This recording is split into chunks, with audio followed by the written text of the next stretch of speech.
ቴሌግራም ላይ ሜሴጅ መላክ ፈልጋችሁ ነገር ግን ልክ እንደዚህ የዋርኒንግ ሜሴጅ እየላከ ሜሴጁ መላክ ካልቻላችሁ ማድረግ የምትችሉትን መፍትሄ ልንገራችሁ። አልላክ ወዳላችሁ ሜሴጅ ድጋሜ በመለስ ሪትራይት ታደርጉታላችሁ። ሪትራይት ታደርጉት እንደምትመለከቱት የዋርኒንግ ቦክስ ይከፈታል። እዚህ ላይ ለርን ሞር የሚል አለ። እሱን ተጭናችሁ ስትሄዱ ወደ ቴሌግራም ሰፖርት ቦት ይወስዳችኋል። እዚህ ላይ ስታርት ስትሉት ማድረግ የምትችሉትን የመፍትሄ በተኖች ከስር አስቀምጦላችኋል ማለት ነው። ወደ መፍትሄዎቹ ከመሄዳችን በፊት ግን ቴሌግራማችሁ እንደዚህ ያለ የሚያስቸግራችሁ የሆነ ሰው አካውንታችሁን ሪፖርት አድርጎባችኋል ማለት ነው።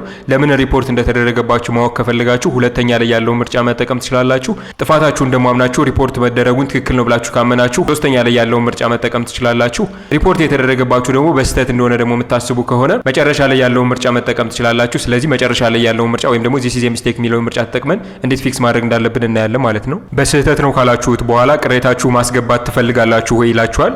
አዎ ብላችሁ ትገባላችሁ። ልክ እዛ ላይ ስትገቡ እንደምትመለከቱት በቡሌት ያስቀመጣቸው ጥፋቶች አሉ። ወይም ደግሞ እነዚህን አላደረጋችሁም ወይ ወይስ አድርጋችኋል የሚል ጥያቄ ይጠይቃችኋል። ካላደረጋችሁ አላደረግንም ብላችሁ ታልፋላችሁ ማለት ነው። በመጨረሻም ዲቴል የሆነ ኢንፎርሜሽን ስለሚፈልጉ እናንተ ለምን እንደተዘጋባችሁና መዘጋቱ ደግሞ ልክ እንዳልሆነ የሚያሳምን ደብዳቤ በጣም በአጭር በአንድ ፓራግራፍ የምትሆን ጽፋችሁ ትልኩላችኋላችሁ። ከዛ በኋላ መልሳቸውን መጠበቅ ነው የሚሆነው ማለት ነው። ኬዛችሁ በጣም ቀላል ከሆነ ቶሎ መልስ ይሰጧችኋል። ቪዲዮ ከጠቀማችሁ ፔጁን ፎሎ ማድረግ እንዳትረሱ።